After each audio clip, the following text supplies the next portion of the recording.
Bible berasal daripada Greek yang bermaksud biblos. Berkenaan daripada perkataan Greek biblos yang maksud collection of books, himpunan beberapa buah buku. Bible is collection of books yang ditulis, buku-buku yang terdapat dalam ni ditulis oleh penulis-penulis yang berbeza. Penulis-penulis ni berbeza. Himpunan kitab-kitab warisan daripada kitab Yahudi, kitab-kitab yang tulis selepas Jesus Christ. Itu adalah Bible lah. Bible mempunyai versi yang berbeza. Ada versi King James, Revised Standard Version, International, New International Version, dan versi-versi ini mempunyai versi yang tak berapa nak sama antara satu sama lain. Antara versi yang lama ialah versi King James, versi yang lama lah, 1611. Dan versi inilah dipercayai versi yang terjemahan yang pertama complete set dalam bahasa Inggeris, King James. Okey, secara umumnya Bible terbagi kepada dua, iaitu Old Testament dan New Testament. Old Testament merujuk kepada kitab Perjanjian Lama yang mempunyai 39 buku, manakala New Testament ialah Perjanjian Baru yang mengandungi 27 buku kecil. Jadi 39 campur 27 berapa? 66 buku menurut mazhab Protestan. Dan mazhab Katolik dia tambah lagi sehinggalah 73. Mazhab Katolik. Old Testament ialah merujuk kepada agama Yahudi. Manakala New Testament ialah mengenai kisah, naratif, penceritaan tentang Jesus Christ dan seluruh ajaran dan hujah-hujah agama Kristian itu sendiri. Old Testament cerita-cerita agama Yahudi. New Testament ialah cerita Nabi Isa alaihissalam. New Testament, Perjanjian Lama, Perjanjian Baru. Old Testament dikarang dalam satu jarak masa yang panjang oleh pelbagai penulis. Kasih penulis, dia ramai penulis. Dan dikatakan asal di kalangan bahasa Ibrani dan sedikit dalam bahasa Aramaik. Nabi-nabi yang terdahulu semua bukan cakap Arab. Bukan Nabi-nabi yang terdahulu semua cakap Arab semua. Sebab Nabi Adam bapa kepada manusia, dia bukan Arab. Dia bukan Arab, dia orang. Dia bangsa apa? Dia tak ada bangsa. Maksudnya dia manusia yang pertama. Orang bawa Nabi saya tak pasti dia cakap bahawa dengan bahasa apa. Antara yang bahasa yang terawal ialah bukan Arab, bukan bahasa yang terawal dalam Malaysia. Antara bahasa yang terawal yang dipercayai bahasa Aramaik, Arami. Maknanya Arab ni saya tak pasti, tapi bukanlah antara. Sebab Nabi Isa, Nabi Adam mempunyai 40 orang anak. Kemudian tibalah 3 keturunan yang besar, Sis. Kemudian ada 3 keturunan yang putih, yang belah-belah Asia, yang belah-belah Timur Tengah, kan. Ada 3 orang anak yang besar. Situlah beberapa keturunan situ yang di sini di Arab semualah. Wallahualam saya tak banyak sangat ilmu berkaitan dengan awal-awal kehidupan manusia dan bahasa-bahasa mereka. Tapi even Nabi Ismail itu sendiri anak daripada Nabi Ibrahim. Nabi Ismail bukan Arab. Nabi Ismail dikahwin dengan orang Arab, keturunan yang tinggal di Mekah itu keturunan Arab.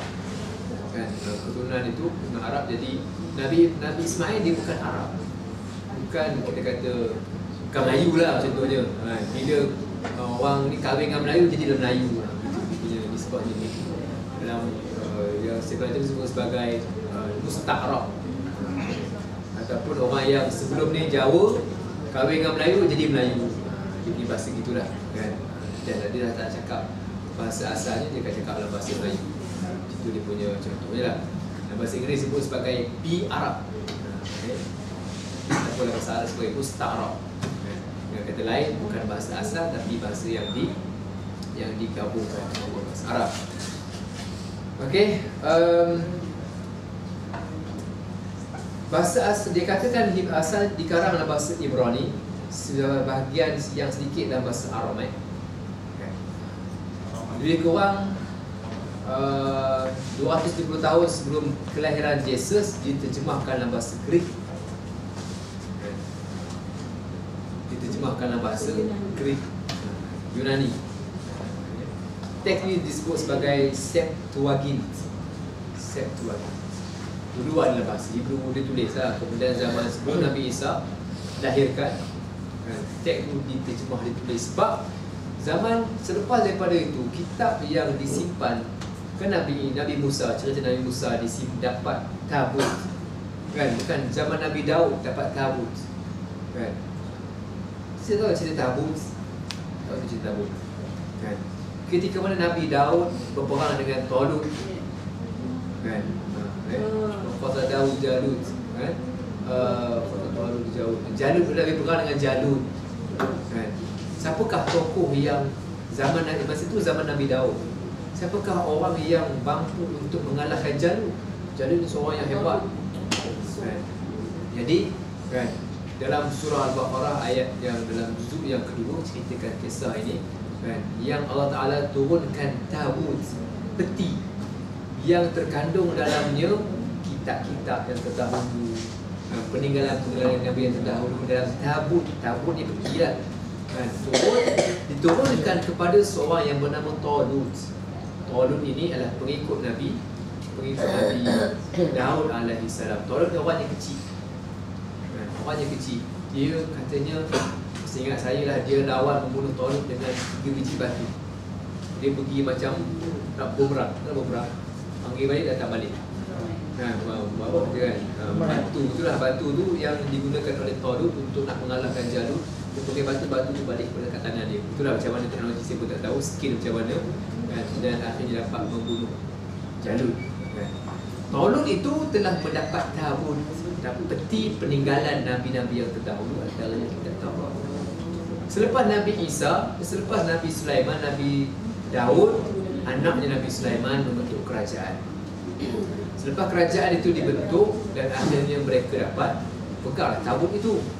Selepas daripada itu berlakunya peperangan, berlaku peperangan sini, kerajaan pun runtuh. Jadi tabut itu, peti itu telah pun yang mengandungi kitab itu telah musnah, hancur dalam peperangan yang seterusnya. Bila dah hancur semua, nak tulislah balik. Nak tulis balik itu ditulis dalam bahasa Greek. Ditulis dalam bahasa Greek. Dipercayai dalam kitab itu, dalam tabut itu, dalam peti itu terdapat law ni yang diturunkan kepada Nabi Isa, yang diturunkan kepada Nabi Musa. Suhuf Ibrahim wa Musa. Suhuf apa suhuf? Kelayan, kan, yang diturunkan. Kelayan tu, kan, bukan buku macam kita ni lah, kan, jangan bayang layar macam layar atas, kan, macam mana wallahu alam. Tapi diberikan kepada Nabi Musa ketika Musa mengambil kitab Taurat daripada langit. Kitab tu disimpan, macam mana bentuk simpannya wallahu alam, kan? Dikatakan benda itu, peninggalan itu terdapat dalam peti itu. Di peti itu akhirnya jatuh, musnah, orang bergaduh, perang apa semua, kan? Dan bila ingin ditulis semula, ditulis dalam bahasa Greek. Teks ini disebut sebagai Septuagint.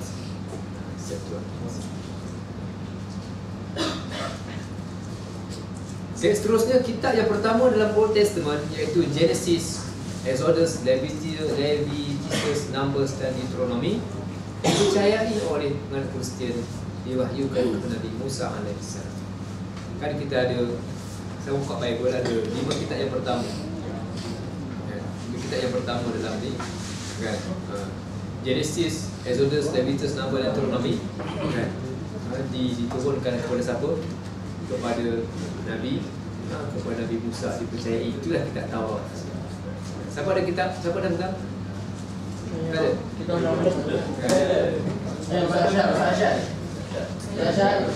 orang simpan dalam, install dalam phone. Nanti kita buka dalam Okay. Jadi seterusnya kitab apa, Joshua, Judge, Samuel, Kings, Chronicle, semua ni kan, semua itu diturunkan. Tak tahulah diturunkan pada siapa, adalah orang ini akhirnya dikumpulkan menjadi kitab yang diwahyukan kepada Nabi Musa. Yang dijadikan kitab yang dikatakan kitab Bible itu. Okay. Namun kitab 4 ini bukanlah kitab Taurat seperti mana yang diyakini oleh umat Islam. Umat Islam percaya kitab Taurat. Kan? Apa bendanya? Wallahu a'lam. Kan? Adakah ini kitab Taurat? Kan? Dia tak apa nak percaya. Kan? Sebab tak ada bukti yang kuat. Kan? Malah apa yang berlaku ialah banyaknya penyelewengan yang berlaku dalam kitab Taurat. Kan? Okay, telah ada di 39 kitab. 5 kitab yang pertama, kitab yang diwahyukan kepada Nabi Musa AS. Okay. Ada banyaklah ni kitab ni. Genesis, Exodus, Leviticus, Numbers dan sebagainya. Okay. Manakala dalam kitab New Testament yang diturunkan kepada Nabi Isa, 4 buku yang pertama dalam New Testament ialah Matthew, Mark, Luke, John. Kan? Dipercayai itulah kitab Taurat.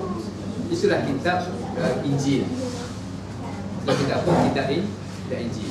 Kitab Injil ni apa dia? Kitab 4 kitab yang pertama dalam New Testament, iaitu Matthew, Mark, Luke, John. Kalau kita buka kat sini ialah ada 4 kitab yang pertama. Kan? 4 kitab yang pertama dalam kitab Taurat. Dan kitab Injil itu adalah apa? Itu adalah kitab yang kitab Injil. 4 kitab yang pertama dalam New Testament, iaitu Matthew, Mark, Luke dan John. Okay. Jadi dalam Gospel ini, ataupun dalam bahasa Inggeris dipanggil Gospel, kan, dalam bahasa Melayu kita panggil dengan Injil. Secara Injil itu kan menjelaskan beberapa perkara, antaranya perjalanan hidup Nabi Isa alaihissalam. Okay. Menceritakan kedatangan Yesus Christ, permulaan gereja Kristian diceritakan, kisah kehidupan dan kematian dan bangkit semula, mengapa Yesus mati, mengajar penduduk Kristian cara menyelamatkan diri daripada dosa-dosa. Biasa itu banyak diceritakan dalam dalam 4 kitab yang pertama dalam agama, dalam kalau siapa yang ada smartphone, cuba install Bible, nanti kita akan buat, kita nak carilah. Okay. Kitab dalam New Testament adalah macam-macam nama, kan? Act, Roman, benda lah nama.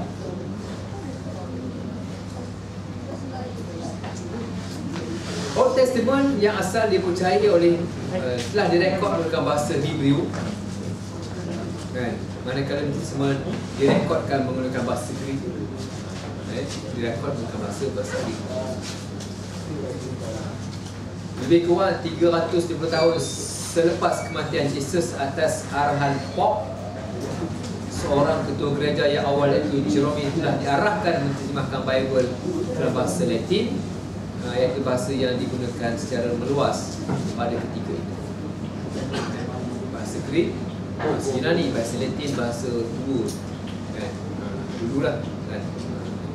Bahasa orang dulu lah, bahasa Latin.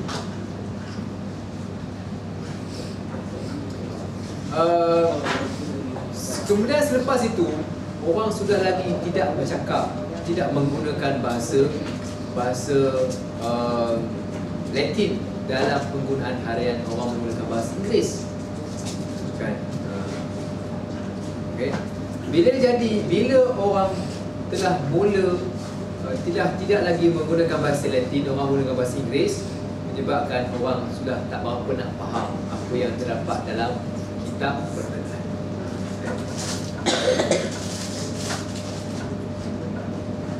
Okay. Selanjutnya saya nak masuk cerita tentang penulisan Bible. Tadi Bible secara umum, Bible terbahagi kepada berapa? Dua, iaitu Old dan New.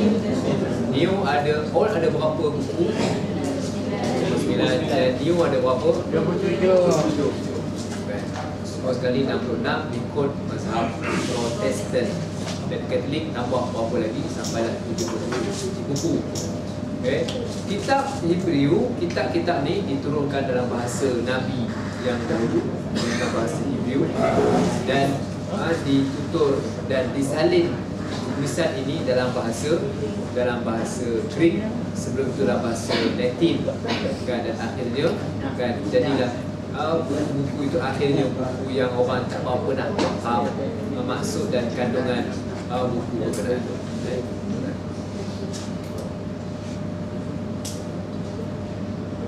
Okay. Gospel ni apa? Gospel apa? Injil. Gospel tu Injil.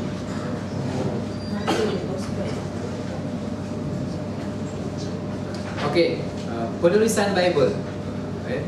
Kita lihat pada penulisan Bible. Pada penghujung kurun pertama Masihi, penulisan Gospel dimulakan kembali dengan disertai biografi Yesus Christ dan ajarannya sebagaimana yang dah diriwayatkan oleh sekumpulan pengikut kita ditulis. Okay.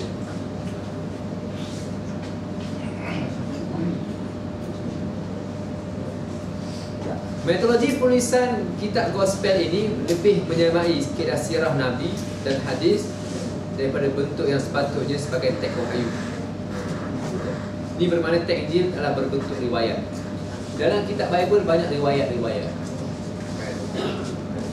Lebih kurang hadis lah, bukan hadis, riwayat-riwayat, cerita tentang riwayat.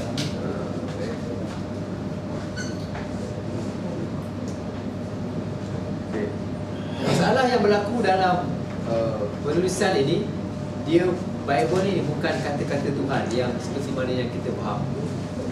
Quran ni teks itu sendiri, contohnya kan, Qul huwallahu ahad, dia pun as teks itu sendiri. Tapi dalam Bible banyak bercerita tentang orang dulu, Nabi Isa ni buat apa, bercerita kisah-kisah, banyak tentang kisah-kisah Nabi Isa buat apa, Nabi Isa begini kan, Nabi Isa pernah cakap gitu, pernah cakap gini, banyak orang cakap sedemikian. Okay. Jadi dia tidak sama dengan Al-Quran dari sudut bagaimana penulisan itu. Okay. Dan dengan Bible mesti terjemahan. Bila terjemahan ini, dia tentunya akan melibatkan tambah-penambah tokoh-tokoh antara satu sama lain. Tambah-penambah akan berlaku. Tambah-penambah tu macam mana? Kan? Maklumlah, kalaulah buku Arab terjemahlah bahasa Melayu, terjemahlah bahasa Inggeris, terjemah balik dalam bahasa Arab, agak-agak sama ataupun tak sama? Tak sama. Yang kedua, contoh yang kedua ialah terjemahan Al-Quran dalam bahasa Melayu. Tafsiran, contohnya tafsir yang dikeluarkan oleh Jakib, tafsir yang dikeluarkan oleh Indonesia, tafsir dikeluarkan oleh Arab Saudi, sama ke tak sama? Tak sama. Kenapa tak sama? Sebab olahan itu dibuat oleh manusia biasa. Dan mana-mana pun, kalaulah saya bagi teks ni, cuba korang terjemahkan dalam bahasa Inggeris, seorang terjemah cara lain. Bila dia terjemahkan kembali dalam bahasa lain, lagilah lain. Itulah persoalan terjemahan. Okay. Ustaz, dan dalam hari dua hari ada isu berkaitan dengan yang terjemahan dibaca di kebanyakan kan. Katanya dari segi usul dakwah lagi mendatangkan kelebihan tersebut jika dibandingkan dengan teks Al-Quran Arab. Itu je aja dah. Teks terjemahan tu. Terjemahan Quran. Okey. Diterjemah dalam bahasa India, diterjemah dalam bahasa Cina, diterjemah dalam bahasa Melayu. Cuma kata usul dakwah Okey, menggunakan terjemahan dan dibaca oleh orang-orang lain itu bagus. Sebab orang baca Quran tak faham. Bila baca Quran tak faham, maka bila dia baca terjemahan, dia tahu apa kandungan Al-Quran. Kalau kata Arab tu diterjemahkan, maksudnya di Bismillahirrahmanirrahim, kita Melayu kata dia jawab Bismillahirrahmanirrahim. Oh, Quran itu digunakan dalam Roman. Saya jadi saya betul tak faham. Ada apa nama ni? saya terjumpa kat mana surah Yasin dia tulis dalam dia tulis Roman kan. Boleh Ustaz. Ha? Fatwa kata tak boleh. Tak boleh kan? Saya ada jumpa satu Yasin kan. PDF penerbitan tak boleh. Dia tulis dalam bahasa apa ni? Saya dah kata tak dapat teks itu daripada Indonesia belum ada. ini kat Malaysia. Surah Yasin kat Malaysia yang dituliskan oleh siapa lah, ada majlis yang dia ada di BD ke mana kan. Saya dah tengok benda kan. Barangkali ramai orang tak boleh baca Quran barangkali kan. Jadi nak memudahkan apa nama ni dibaca, diterjemahkan, dituliskan dalam bahasa Nabi.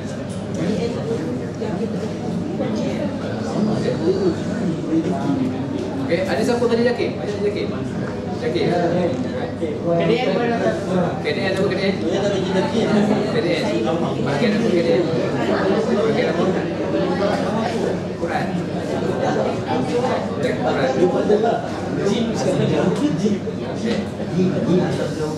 Okey, penulisan Bible mengambil masa lebih kurang. Bible yang ada ni kan, mengambil masa lebih kurang dalam 1500 tahun untuk dibukukan S1. 1500 tahun. Daripada zaman siapa? Daripada zaman Nabi Isa, zaman Nabi Musa alaihissalam. Sebab Nabi Musa terima kitab Taurat. Mengambil masa berapa? 1500 tahun. Masa yang sangat lama kan. Sehinggalah versi yang kita jumpa pada hari ini. Terjemahan kumpul terjemah apa semua kan.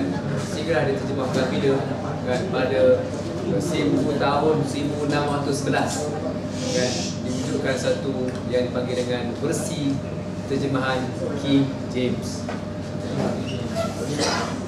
Yang ada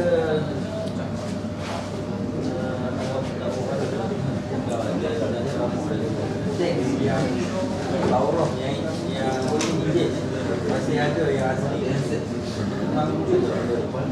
Okey. Even yang asli pun, yang asli itu ditulis dalam bahasa Greek dan bahasa Yunani. Bukanlah versi asli itu yang diturunkan kepada Nabi Muhammad.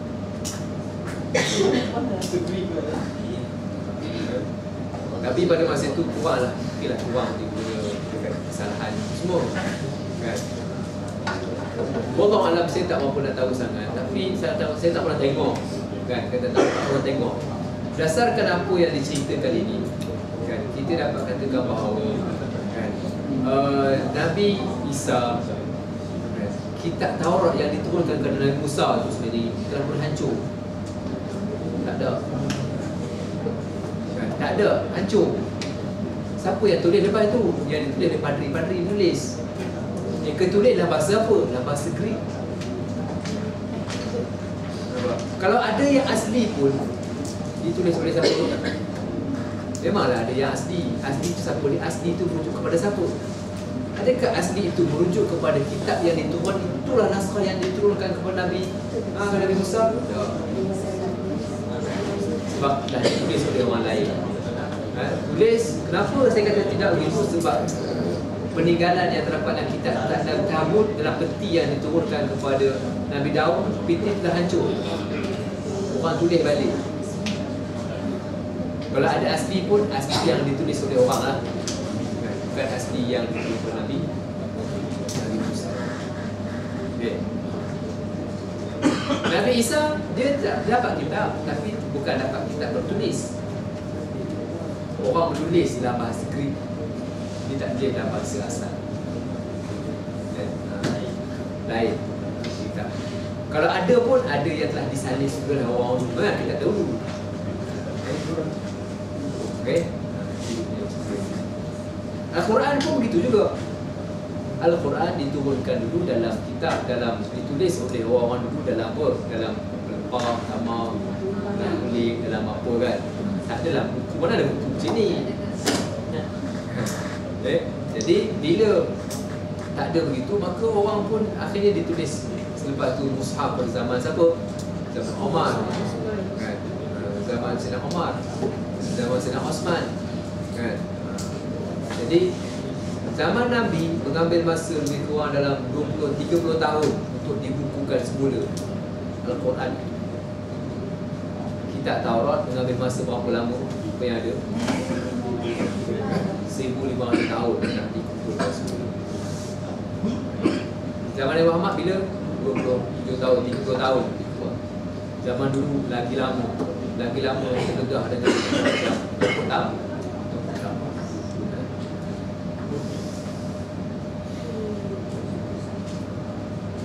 lebih kurang 350 tahun selepas kematian Yesus atas, nampak, 350 tahun 350 tahun ni bila? Selepas wujudnya kerajaan Rom yang Kristian. Atas arahan Pope, seorang ketua kerajaan awal, Jerome telah diarahkan menerjemahkan Bible dalam bahasa Latin, iaitu bahasa yang digunakan secara meluas pada itu. Beberapa tahun lepas itu, kebanyakan orang tidak lagi betul-betul dalam bahasa tersebut.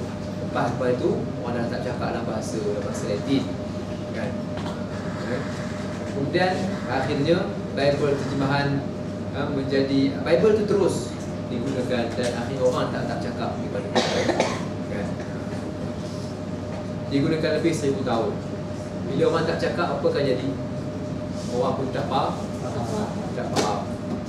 Nak terjemah tak boleh. Orang terjemah lagi. Okey, tengok macam mana. Kitab-kitab dalam Bible mempunyai banyak penulis yang berlainan, yang hidup pada zaman yang berlainan dan tempat yang berlainan.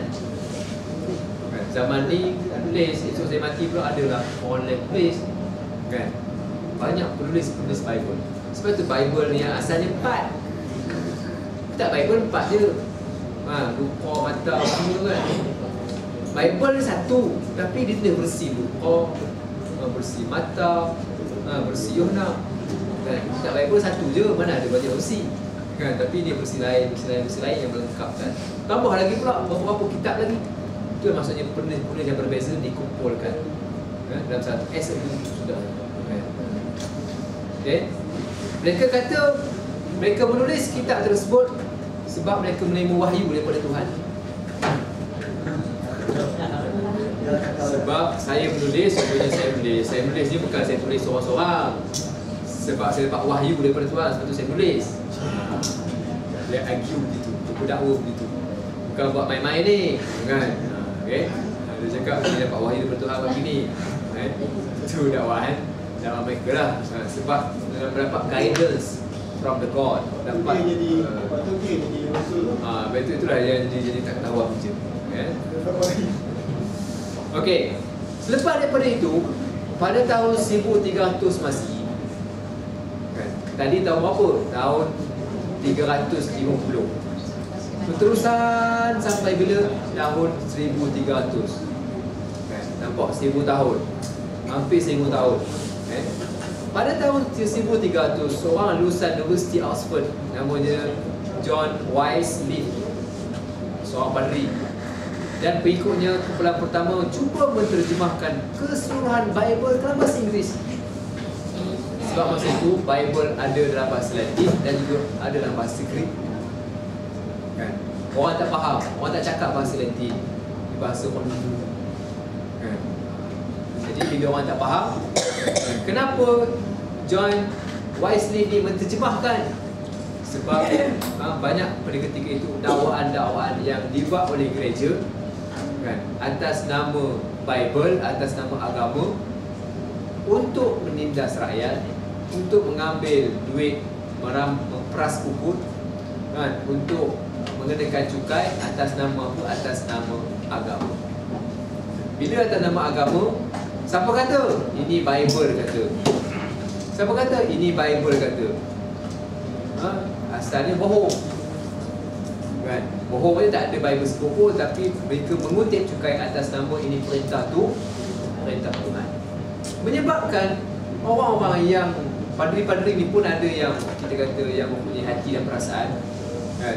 Tak betul cara begini, kita perlu untuk nak menterjemahkan. Setelah timbul usaha menterjemahkan, menterjemahkan apa? Menterjemahkan Bible dalam bahasa dalam bahasa Inggeris.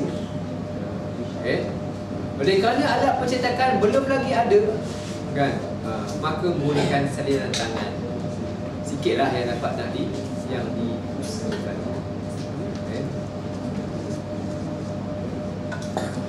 Kemudian selepas itu 140 tahun, bila tadi 1300, 1400, 1450 lebih kurang, 1450, seorang agama Protestan yang juga lulusan Oxford yang bernama William Tyndale telah menerjemahkan New Testament daripada Greek dalam bahasa Inggeris. Dia boleh terjemah. Ketika itu alat percetakan telah pun ada yang menyebabkan, kan, Bible telah pertama dicetak. Dan pada tahun 1611, kan, King James Version telah pun berjaya diterbitkan. Saya rasa maknanya berapa lama dah. Kan? Okey, tragisnya. Itu yang ada gereja James ni. Okey. Apa kisah di sini? Itu ceritanya apa kisah di sebalik penterjemahan ini. Kan? John Wycliffe yang terjemah tadi, terjemah pada tahun 1300 tadi, seorang padri Roman Katolik, tidak menganggap padri mempunyai status yang istimewa. Sebab rata-ratanya orang-orang dahulu, para pemerintah gereja menggunakan agama untuk nak mengesahkan, memperakukan tindakan mereka yang zalim dan menindas rakyat. Atas nama apa? Atas nama agama. Ini Bible suruh, ini Tuhan suruh. Kayaknya Bible tak sebut pun, kan? Rakyat menentang, baik, jangan tentang. Ini Bible kata. Kami padri mempunyai keistimewaan untuk menterjemahkan, mentafsirkan Bible dan menjadikannya sebagai asas untuk nak mentadbir negara. Keistimewaan ada pada padri. Tetapi John Wycliffe ini, walaupun begitu, dia tak setuju. Dia kata, mana boleh macam itu? Mana boleh padri pandai-mandai? Dia tahu kandungan Bible. Cakap korang ni buat karut, buat bid'ah. Itulah bahasa kita lah, kan? Tokoh tambah, korang pandai-mandai buat sesuatu yang tak ada dapat, yang tak terdapat dalam Bible pun. Korang tambah-tambah untuk nak memenuhi keperluan dan juga untuk memenuhi nafsu korang sebagai penguasa, menggunakan Bible untuk nak memudahkan korang peras pokok rakyat. So John Wycliffe ini, kan, menolak sebahagian ajaran Kristian dan menolak semua hierarki gereja, termasuk autoriti Pop. Pop dia mengamuk dah dia, kan? Korang ni, kan, menggunakan bernafsu, menggunakan Quran, menggunakan Bible, kan, untuk tujuan dan kepentingan korang. Sebenarnya dia kata rakyat tak faham apa yang terkandung dalam Bible. Korang kena tipu dia. Rakyat kena tipu. Orang biasa ni kena tipu. Sebab itu dia mula menterjemahkan Bible atas semangat bahawa, kan, dia seorang yang mungkin kita katakan orang yang berhati bola, kan, orang yang melihat bahawa tak betul ini. Dia mula terjemah, kan. Dan beliau percaya penganut perlu mengetahui isi kitab Bible. Bukan serah kepada padri yang menguruskan. Sebab kalau serah kepada padri, padri akan, kan, manipulasi dan buat apa benda saja. Kan, ini kata siapa? Ini kata John Wycliffe. Akhirnya dia dipecat daripada Oxford. Kitab Bible tersebut telah diharamkan. Sesiapa yang menyimpan dan berisiko akan dibunuh oleh pihak gereja. Pihak gereja memerintah. Gereja memerintah ketika itu. Siapa yang pegang terjemahan Bible ni akan dibunuh, kan? Sebab apa? Sebab kalau orang tahu apa yang terkandung dalam kitab Bible, yang terjemahan itu, orang akan tahulah dia punya kelemahan dan rahsia apa sebenarnya yang ditipu oleh pihak gereja. Jadi gereja sangat marah kepada John Wycliffe, pecat, dan siapa yang pegang akan ambil tindakan dan akan dibunuh oleh gereja. Okey, pada tahun 1415 Pop telah memerintahkan supaya kubur White Steve ni digali. Tulang melulangnya dibakar, abunya ditabur dalam sungai Swift.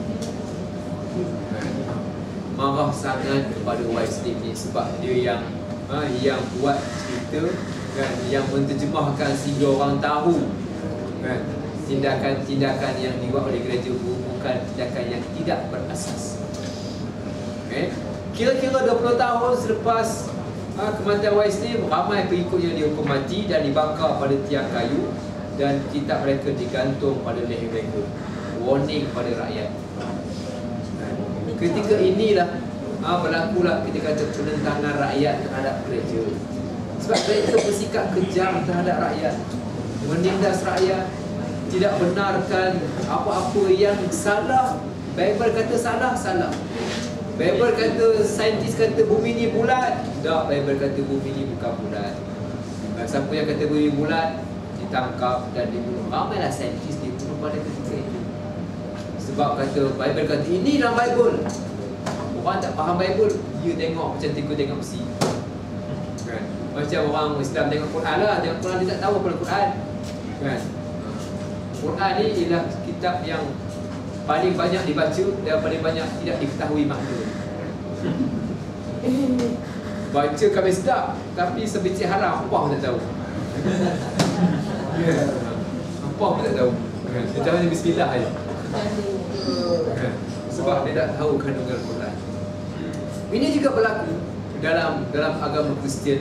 Mereka telah memanipulasi kandungan Bible dan menyebabkan Bible orang tak tahu dia punya maksud dan kandungan.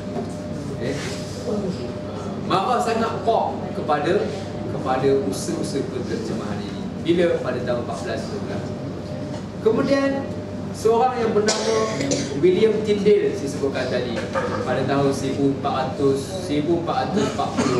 kan, telah mengusahakan terjemahannya. Beliau telah berangkat pergi ke Jerman sebab di Jerman banyak orang Yahudi. Jerman sebab orang Yahudi kan. Jadi di sana beliau diperkenalkan dengan golongan Rabbi, pendeta Yahudi, dan beliau telah menterjemahkan Bible ke dalam bahasa Inggeris dan beliau tak balik ke Belanda. Duduk di Jerman. Kalau balik Belanda mampu. Bimbangkan keselamatan nyawanya, tapi malangnya beliau telah diculik dan dihukum dan dibunuh. Sudah diculik juga. William Tyndale ini. Beliau telah berjaya menyiapkan terjemahan pertama New Testament yang dicetak pada tahun 1526. Dia cetak itu ada. Beliau pada tahun 1535 diculik, kan, dihukum mati, dibakar tiang kayu kerana jenayah munafik.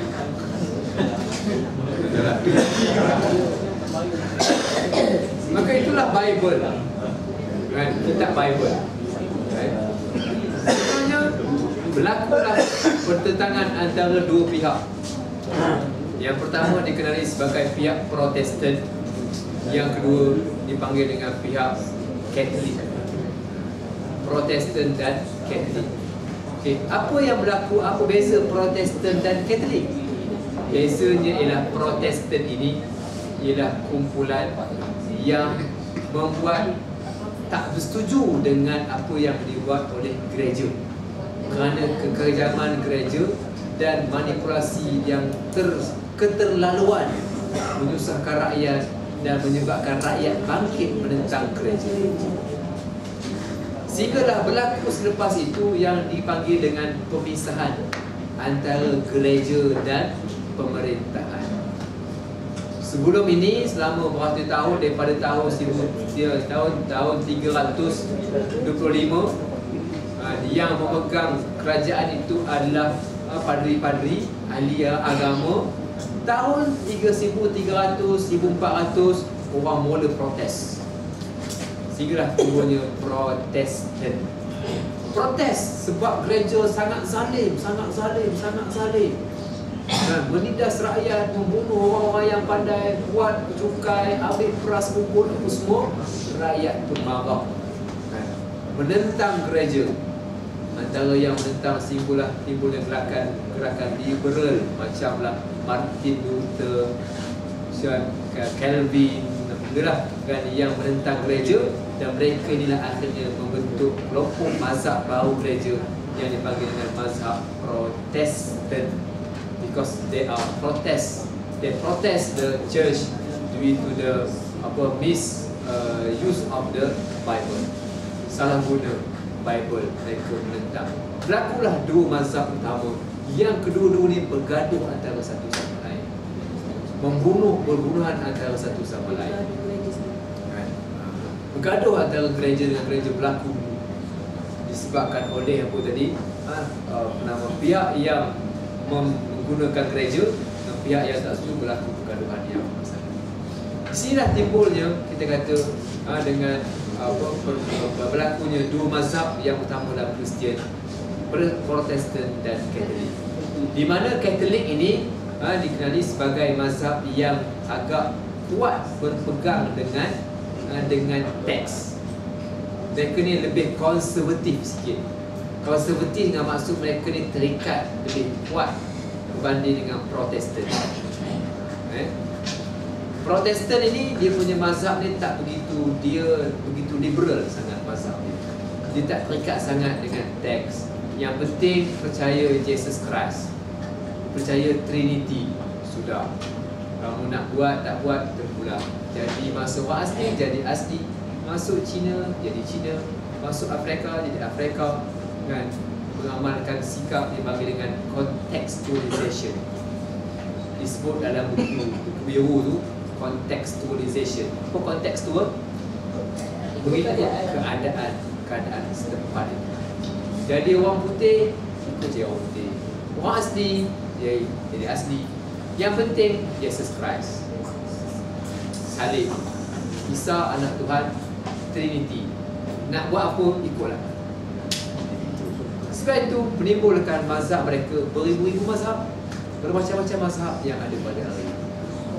Disebabkan mereka tidak stick pada buku, pada kitab, tapi mereka berpegang pada fikiran masing-masing. Katolik lebih warak, nak kata warak tak warak juga. Katolik ni lebih konservatif, mana lebih mengikat, lebih ikut, mana warak mungkin lah kot, kan? Lebih ikut agama dia lah, kan? Ikut tradisi ni orang Katolik. Cubalah cari dalam Google nanti beza antara Katolik dan juga Protestan. So cari beza. Biasa-biasanya kan, yang mempunyai gereja-gereja yang mempunyai dimulai dengan Saint, ST, kan? Saint John, Saint Catherine, Saint itu biasanya adalah Katolik. Biasanya Katolik. Dan yang lain pada itu kan adalah Protestan. 70s Day kan, gereja Glad Tidings, apa benda semua tu biasanya itu adalah Protestan.